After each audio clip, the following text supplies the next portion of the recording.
मोर्चासाठी त्या संस्थांसाठी कुठेतरी राष्ट्रवादीवरती किंवा त्या नेत्यांशी त्यांचे जास्त जवळीक संबंध होते आणि सरकारमध्ये सुद्धा त्याचा दबदबा होता असं दिसतं. एक स्पष्ट होतं ना की त्याच्या मंदिरासाठी धरणातून पाणी सोडावं लागतं.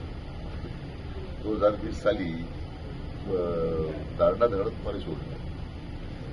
म्हणजे किती उच्चपदस्थ लोक जे आहेत त्यांच्या किती संपर्कात होते आणि त्यांचे बाकी कसे लागेबांधे होते अतिशय घृणास्पद प्रकारे सगळा आता जो समोर येतोय.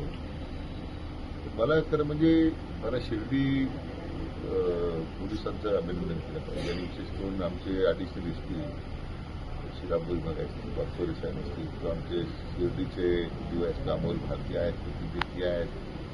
तर हा प्रकार त्यांनी उघडकीस आला पाहिजे.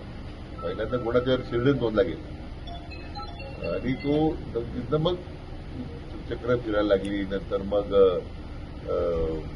स्वतः पोलीस महासंचालकांनी मग त्याच्यामध्ये लक्ष घातलं. मला माननीय मुख्यमंत्र्यांना धन्यवाद द्यायचे की तात्काळ त्यांनी लॉकआउट नोटीस केल्यामुळे आरोपीला पळून जाता आलं नाही. एक आरोपी परदेशात जायच्या तयारीत होता, परंतु तातडीनं माननीय मुख्यमंत्री निर्देशाप्रमाणे लॉकआउट नोटीस दिली गेली आणि त्यामुळे आरोपीला अटक करता आलं.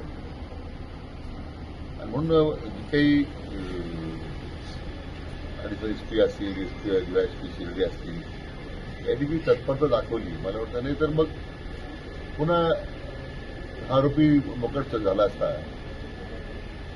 म्हणून मला वाटतं खरं हे आता नाशिकमध्ये ही एवढं घटना घडत असताना नाशिकच्या एलसीबीचं काय काम होतं, नाशिकच्या क्राईम ब्रँचची काय जबाबदारी होती,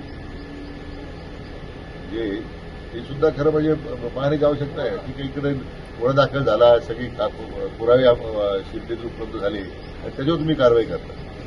मला पोलिसांच्या कर्तव्याबद्दल शंका घ्यायची नाहीये, परंतु आपल्या नाकाखाली हे सगळं चालू असताना तिथल्या लोकल क्राईम ब्रांच असतील किंवा एलसीबी आपण म्हणतो किंवा तिथल्या बाकी